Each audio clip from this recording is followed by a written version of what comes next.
Good day, this is Dimitri Lascaris coming to you for Reason to Resist from Montreal, Canada on November 25th, 2024. I'm standing outside the Palais de Congrès in the center of Montreal. This huge conference facility is the venue for the 70th Parliamentary Assembly of NATO countries, which began on Friday of last week. Today is the fourth and final day of this assembly, and they will be holding today the plenary session, and the Deputy Secretary General of NATO will be here and will be speaking momentarily to the Assembly. Also, the Prime Minister of Canada is scheduled to speak today and may already be in the process of doing so. I applied for media accreditation to this event before the deadline on Monday of last week. They asked for various items of information, including a letter from an assigning media organization. I was assigned to cover this event by the Maple, a reputable independent media outlet that is known to the Canadian government. They deal with it as a media organization. And I submitted, of course, my press card. I'm a member of the Freelance Journalists Union here in Canada. And I didn't hear from them until the 11th hour, literally on Thursday night at around 11 o'clock. I received an email from the Media Accreditation Department for this assembly, and they told me that I had been denied accreditation without giving me any explanation whatsoever. I immediately wrote back, asked them why, and I was ignored. This is consistent with my prior experience. Whenever the Canadian government holds events like these and I apply for media accreditation, I am denied accreditation even though I fulfill all the requirements, and they never explain to me why. So today, after having been denied entry, I decided to come here to the one entrance through which the delegates are coming into the building today. And as the delegates were going by me, I peacefully and in a normal voice asked them the following question: are Ukrainian lives worth more than Palestinian lives? I believe that to be a perfectly fair question, considering NATO is arming the country that is committing a genocide against Palestinians while claiming that it is sending hundreds of billions of dollars worth of economic and military aid to Ukraine because it cares about international law and human rights. So I'm going to share with you momentarily the footage of my attempts to get an answer to that question from dozens of delegates as they enter the building. When I began asking that question about an hour ago, there were maybe 2 or 3 police officers here, and within, I would say, 5 minutes of my beginning to ask the question, a great many more of them showed up. Now there's just a few of them, but there was at one point something like 25 or 30 police officers, including these characters on these bikes who weren't here when I originally showed up. And frankly, they became quite aggressive, and they began pushing me away from the door, insisting that I not get anywhere close to the delegates, even though, as I said, I wasn't impeding their entry into the building or posing any kind of a threat to them. This is par for the course in Canada nowadays. Members of the media who ask uncomfortable questions for government officials are systematically excluded from events like this, and then when they try to get access to these officials, the police act as their protection, actually protection from uncomfortable questions. That's really the long and the short of it. Also, while I was out here, I encountered a member of the Chinese media, and I interviewed him briefly about why he was not in the building with other media, and I think you'll be interested in what he had to say. It's very important to understand that this conference is happening against the backdrop of an extraordinary risk of nuclear confrontation with Russia.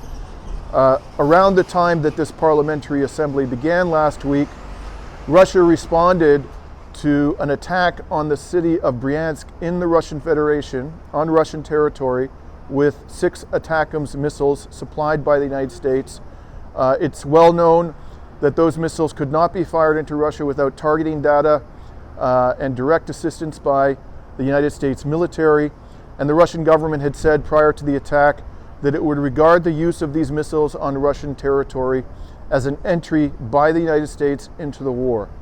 So they did it nonetheless. The Americans used these ATACMS, using their proxy, the Ukrainian military, to deliver the weapons at a target in Bryansk. It's not clear whether they actually struck the target, but it was provocative enough that the Russian military responded by firing a new missile, a very sophisticated missile, at a missile production factory in Dnipro, a Ukrainian city near the Dnieper River. And this weapon, which I discussed in my live stream last night, is a hypersonic missile. It's medium range, about 1,000 to 3,000 kilometers. It was fired far away from the Ukrainian border, from Russian territory, streaked across the sky, and then released 6 warheads, each of which had 6 submunitions, and struck this factory in a devastating strike, after which the Russian president made an emergency address to the Russian Federation and obviously to the international community, in which he said that this was a demonstration of what Russia is capable of doing, that this weapon was not capable of being stopped by any air defense system possessed by NATO, and that if they continued to attack Russia with long-range missiles supplied by NATO countries, that NATO would be considered, all NATO countries would be considered fair game, and there was nothing they could do to prevent a retaliation with conventional weapons. And so this assembly is happening against the backdrop of that warning, that dire warning. After the speech by Russian President Vladimir Putin, NATO announced that it would be holding an emergency meeting with the Ukrainian government tomorrow, on the day after this parliamentary assembly concludes. So I imagine that there are some very tense and sensitive discussions going on in that building behind me. Unfortunately, I'm not going to be able to get any kind of an insight into what is going on. We can only speculate. But let us hope that the people in that building, who are, through their governments and militaries, enabling Israel's genocide and escalating an existentially dangerous war in Ukraine, will come to their senses. So now I'm going to share with you my footage of my interactions with delegates as they were entering the building today. You'll also see my brief interview of the Chinese journalist about why he's out here and not in the building. And finally, you'll see some footage of peace activists Tamara Lorentz and Eve Engler, who are also here today making their presence felt. Hello, gentlemen. I'm a member of the press. Are Ukrainian lives worth more than Palestinian lives? You don't know? Is that a tough one to answer, gentlemen? Is that a question? Yes, that's a question. You think that is a normal question? For NATO, yes. You people apparently think Palestinian lives are worthless. Excuse me, are Ukrainian lives worth more than Palestinian lives? Ukrainian lives worth more than Palestinian lives? What does NATO think about this? Are Ukrainian lives worth more than Palestinian lives, sir? Hello? Excuse me, sir. Are Ukrainian lives worth more than Palestinian lives? Hello, sir? Do you care to venture an answer, sir? Ukrainian lives worth more than Palestinian lives? I won't answer to any questions, sir. You're not going to answer? No, sorry, No? sir. Is that a difficult question, sir? No, because actually I'm working on the safety here, so I won't answer it. Okay. All right. I guess this is hazardous to your job to answer that question. Okay. Are Ukrainian lives worth more than Palestinian lives, gentlemen?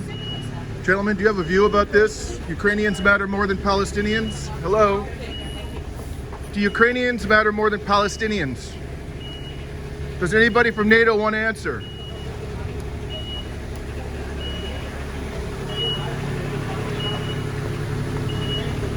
Anybody care to say whether Ukrainian lives matter more than Palestinian lives? Hello? Anybody? Just one person will do. Excuse me, gentlemen, are Ukrainian lives worth more than Palestinian lives? Yes or no? Anybody? Ukrainians worth more than Palestinians? Does anybody from NATO want to answer this question?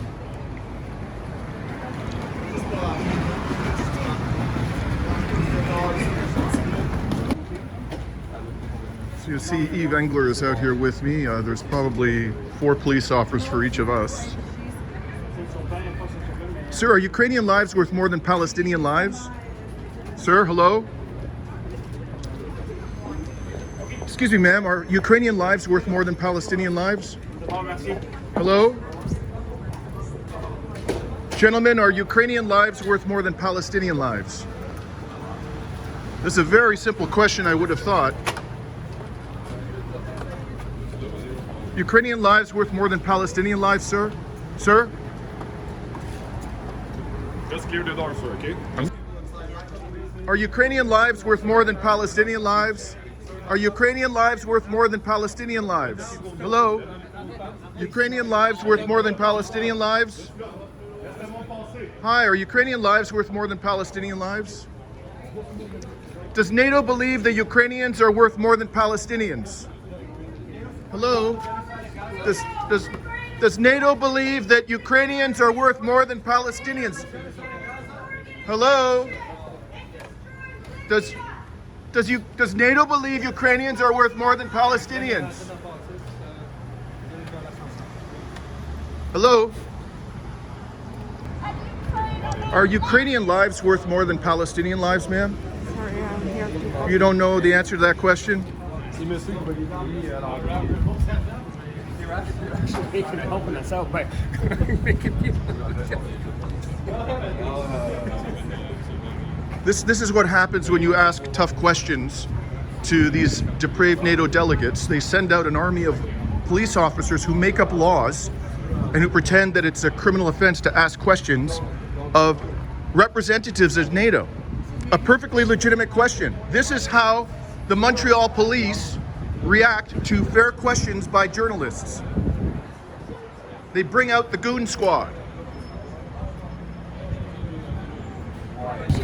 It destroyed Libya and Afghanistan and Yugoslavia and Iraq.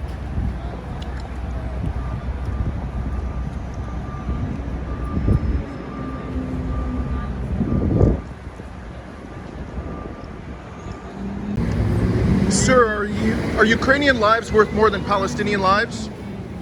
Sir? Simple yes or no will do, sir. Sir, are Ukrainian lives worth more than Palestinian lives? Sir?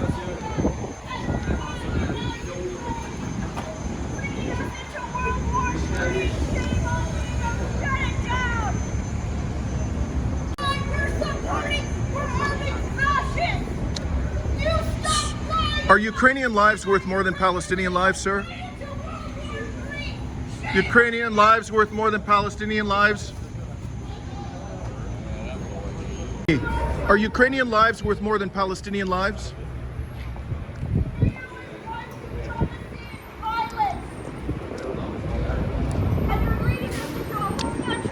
Gentlemen, are Ukrainian lives worth more than Palestinian lives?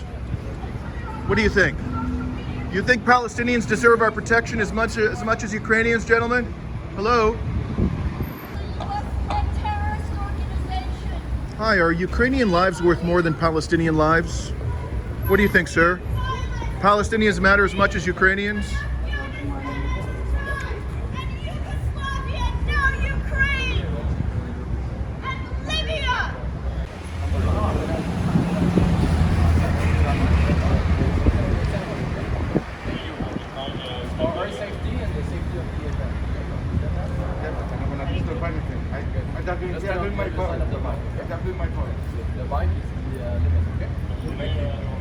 Thank you.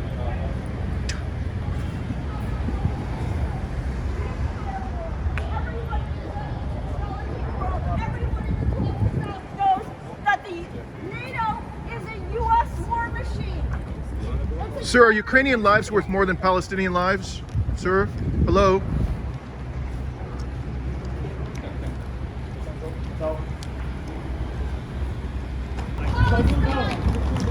Sir, are Ukrainian lives worth more than Palestinian lives? Ukrainian lives worth more than Palestinian lives, sir? Is that such a hard question to answer, sir? Does NATO attach any value to Palestinian life? Any value for Palestinians to NATO?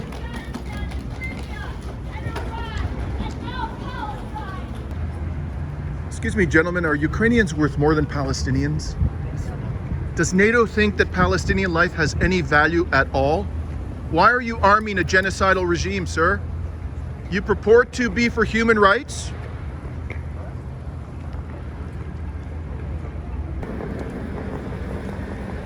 Excuse me, sir. Does NATO believe Ukrainians are worth more than Palestinians? Isn't that a simple question to answer, sir? Shouldn't you be saying readily that they're equally valuable Palestinian and Ukrainian lives? Sir, could you tell us your name and what organization you represent? Yes, okay. I'm Sen. I'm Johnson from China Central Television.